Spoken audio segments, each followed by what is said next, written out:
What's up, everybody? And I'm finally back with another Top 5 Thursday. Probably try to make this one a little quick, but like I've said a million times, we will see though, right? This one goes out to Jacob Williams Dudgeon, as usual, the Top 5 King. That's what we're going to have to start calling him in the group. He asked this a few weeks back, but I said for people to do multiple Top 5 Thursday suggestions in there, which there's usually a few to pick from at least. So I could, not have to post that again, and I can kind of carry some over from that post. His was the other one I carried over from that post. The other one was what was it? Top 5 found footage movies by was it Jason Wilkins? I said that right. There's so many names. Jason Wilkins.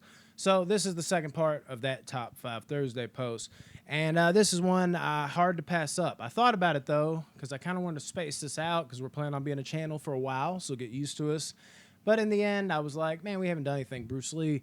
So we're going to do some Bruce Lee shit today. Top 5 Bruce Lee movies. And if you know anything about Bruce Lee, which a lot of people think they do, but they really don't, it's not necessarily your fault. There's legitimately a lot of like fake Bruce Lees out there that cash grabbed on his name. There's a lot of things, if you're not deep diving into it, you won't know as much as you think you do, And then there's also the natural, like, I want to know this person. Or like Tupac. People are like, oh my God, Tupac, he died, right?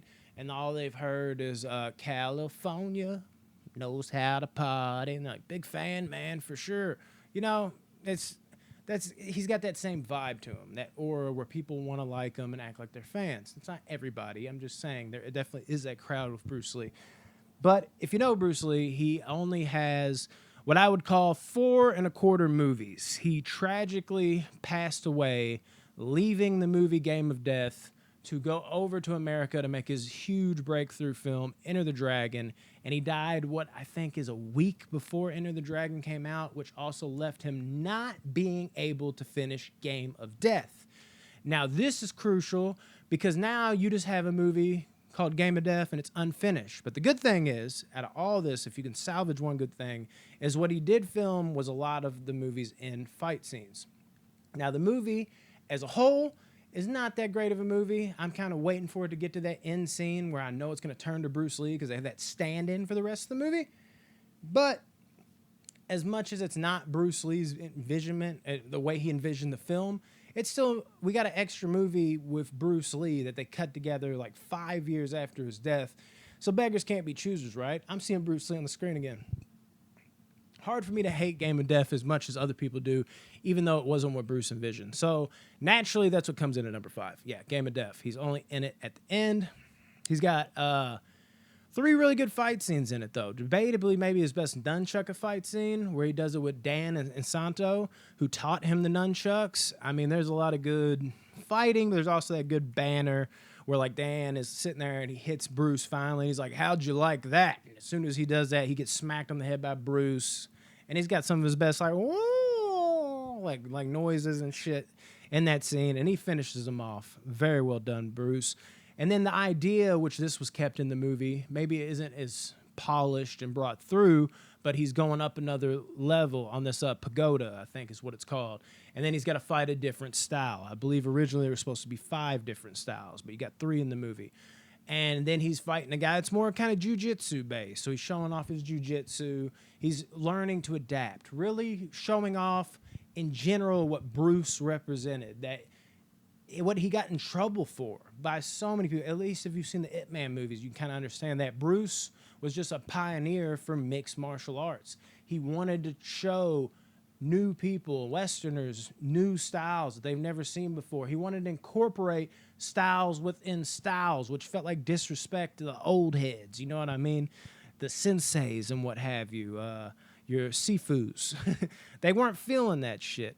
But this movie really encapsulated that so well when you know what his intentions were. Again, not the rest of the movie, but still. And then watching him break down the second guy with a little jujitsu, in there. And then the last 4, which was originally and always supposed to be the last 4 to my knowledge, is Kareem Abdul-Jabbar. How cool is that? Bruce Lee fighting Kareem Abdul-Jabbar. And he's basically, that's the no style to my knowledge, where it's just like, we're not picking out a style here. This is like whatever you can fucking do, you know what I mean? Almost like street fight. You're fighting this gigantic fucking guy. He's like a monster. See how you can come through. And of course, what does Bruce do? He puts it on Kareem Abdul-Jabbar. Lou Alcindor didn't stand a chance, people. Game of Death, still a fun watch. If you can turn your brain off for the first hour, it's not bad. Bruce doesn't make bad content and never will, because he will never be here anymore, which breaks my heart. Thank you, though, Bruce. Game of Death. I can at least appreciate it for what it is. Number 4, let's get controversial. Enter the Dragon, most people's favorite. But again, I think this goes with the bandwagonisms of being a Bruce Lee fan. There's a lot of people that haven't even seen his older movies, or only seen him a couple times. It's been Enter the Dragon's the best. That's the one from America. It's the best martial arts movie ever made because it's from America, America, America. It got shoved down our throats in a way like, oh, Bruce Lee's last movie.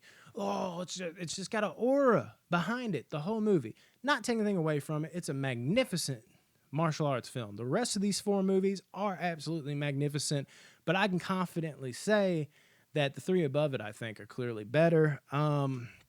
Fucking Han, he's a decent enough villain. He's almost like fucking Wolverine with like that spike thing he puts on his hand, fucking cutting Bruce Lee up. Of course, like the Hall of Mirrors type atmosphere, that's fucking legendary. And Bruce Lee like remembering what he's supposed to do, like breaking out all the glass so he can know exactly where Han is. It was really cool, of course, seeing Jim Kelly in the movie, getting a shot, being that big of a film with a fucking superstar and the likes of Bruce Lee. I love that Jim Kelly got a role in that movie and killed way too early in that movie by Han, I might add. Kelly would have fucked him up. And I bet Undercover Brother would agree with me. Who the fuck else? Of course, why am I blanking on his name? No! What is your name? He just passed away like a couple of years ago. Roper. I don't know why I can't think of his name right now.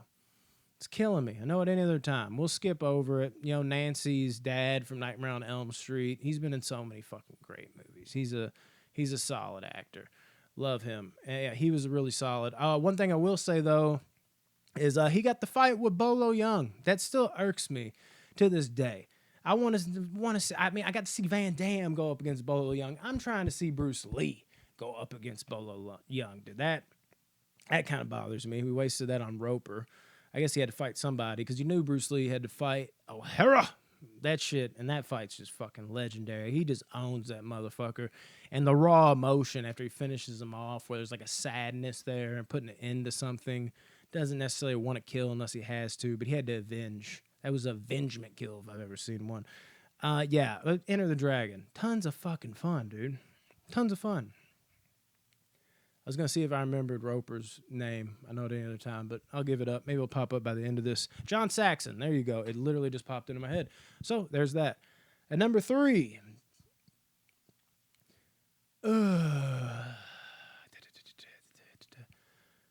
Return of the Dragon. Way of the Dragon. Whichever way you got it. Because, different titles from, if it's in this country or this country. Way of the Dragon is, of course, the infamous movie where Bruce Lee fights Chuck Norris, which is one of the best martial arts fights of all time. 2 juggernauts in their prime, in the Coliseum. What else can you ask for? That is just next level fucking shit. The rest of the movie, this one's probably the hokiest of all Bruce Lee's films, but he was a big guy into comedy. He liked a little comedy, mainly in the beginning. And, there's some pretty funny moments in there. It's not like it's all bad. It's pretty funny at times. And the action is definitely here. And the serious nature is also definitely here. So you can't really get too mad at him, man. It's one of those things, man. It's when you want to incorporate in the movie. And I think whereas the comedy hasn't aged too well, it's still damn good. It works for what it is. And some of the comedy, I'm not going to say it's all bad. Some of it worked pretty well, but like I said, some of it hasn't aged very well either. But that's just, neither here nor there. It's still a good movie, and it's still a great movie at that. And then you get to see Bruce Lee with the dual nunchucks. He's beating up those dudes in the alley.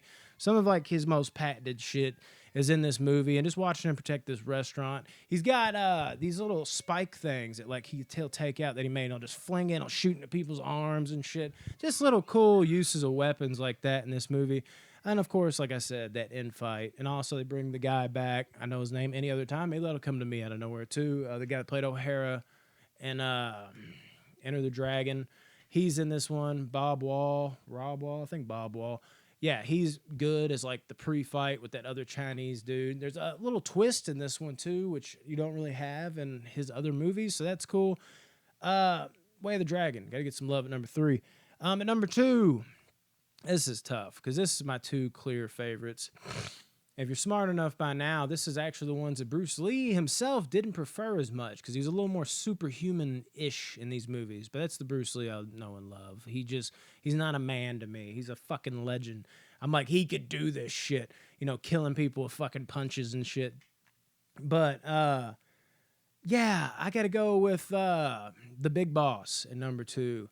And this movie, this is what started it all for me. It was the first movie I saw of his, and really like feels like one of the first movies I saw in general, just being basically like an infant, being on the couch and my grandpa watching it on that VHS tape over there. It's just Bruce Lee has been around since the dawn of time, and this is the one that has my earliest memories. Now, I watched them all at such a young age, but there's something about when I watch The Big Boss, it's not only like, oh, this is his first movie. It just feels like my first Bruce Lee movie, even though it was amongst all those other ones. It's weird how that works, right? But that's just how I remember it. Funny how minds work. But the movie in general, I love the setting, how they're working with these big-ass ice blocks, and you find out that they're, like, toting drugs through these ice blocks, and then, like, maybe a couple workers, not maybe, they do, a couple workers find it, and they got to go up to talk to the, I forget exactly what they call him, the fucking manager. And, of course, they're talking like, hey, man, that is what you thought it was. It's drugs. Let's pay you off. And, of course, like, noble little Chinamen, they're like, no, we're fine. Thank you, though. Everything's good. And, old dudes up there is like telling people in the bushes, like, kill them, murk them. And these people are getting stabbed. Like, I'm talking, it's, this is 1971. Cheap-ass looking blood, but, I mean, this is like straight-up murder, which makes The Big Boss stand out a little more from his other movies. There's parts where it feels like almost like horror. I'm like, dude, the way they're disposing of these bodies and putting them in these ice blocks, there's just an extra element there that makes this one a little more special to me. And like I said, that score just carries it the fuck home. That, dude, I mean, come on, dude, if you've seen the movie. And the build-up to seeing Bruce, every time I watch it, because he can't fight, because he's got his little necklace that's a promise that he will not fight.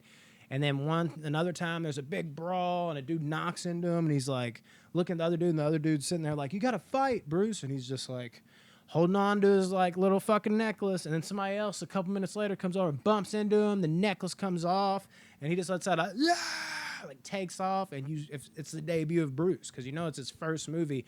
So you can almost put yourself in the shoes of those audience members like, oh my God, this dude can fight, dude. And the swagger he had with it, like, get out. Like, he was just a G, dude. He always cracked them fists. Big Boss, amazing fucking movie. And then the best of the best, dude. Like, the best of the best. The best, isn't that, whatever? See, I forget names. Oh my God, whatever. Forget it. Forget the joke. It got ruined because I'm a forgetful bitch. I'm talking about the other martial arts movie. That's not a Bruce Lee movie. But the best of the best is, of course, Fist of Fury. Fist of Fury is martial arts perfection. Probably like the best martial arts movie ever made. It's Bruce Lee unhinged. I've talked about it a million times. There's just nothing better than watching Bruce Lee with, just that. Fist of Fury. I don't know if you hear that pop a little bit. I used to work on that because Bruce used to always do that. He'd pop his fucking hands and like he'd point with it. That's how you knew shit was about to go down. He was angry. But yeah, in this movie, you see that anger in no better way. I mean, he's fucking punching people like, why? He's like screaming at people, scream, before he just beats them to death. Like, not even weapons. He's literally beating people to death because he's fighting with these Fists of Fury, avenging his master. And it is masterful. And I think, honestly, probably the best fights. And probably my favorite fight. The fight at the end, in general, where he takes on that whole dojo, where he's like wrapping it up like, that's it, I'm killing all these motherfuckers, or beating them to a pulp at least. And he's got to fight that like Russian like guy that's got like the afro, the curly headed afro, and he's sitting there with the suspenders. And that fight right there, dude, there's just like a creak noise while they're walking around. And there's moments where Bruce hits him with combos, and the guy is just like Like his eyes are lighting up. Like, did he just fucking hit me? Like, it's just so beautifully done. Then they're like slow for a second, and Bruce, in the blink of an eye, does a spin kick, and dude looks back after the kick, and there's a blood streak across his head because he split him off with that kick. And the guy's eyes are like, holy shit, that was a fast fucking foot. You know what I mean? Like, that scene is just fucking amazing. Love that scene. Love that movie, and love the way Bruce goes out like a complete boss with like that flying kick at freeze frames. You hear all the bullets going because he's not getting turned into the cops. He's going out like a fucking G. Fist of Fury is don't ruin that all-time list, Brandon. Oh my god. Yeah, but that is the top 5 Bruce Lee movies, and there is actually no other way. Or like this, like this is the correct list. If you're saying no, I wouldn't have that in my top 5, you're lying because he only has 4.25 movies. So this is maybe different orders, but this is how it is for me. Watch every single one of them. Just do it. I mean, come on. There's so many people that just have not went back and watched. They know the legend, but they're like, oh, it's kind of old. Watch his movies, man. Truly special, especially if you're a fucking martial arts fan. What are you doing? Love you guys. Thank you. Good night.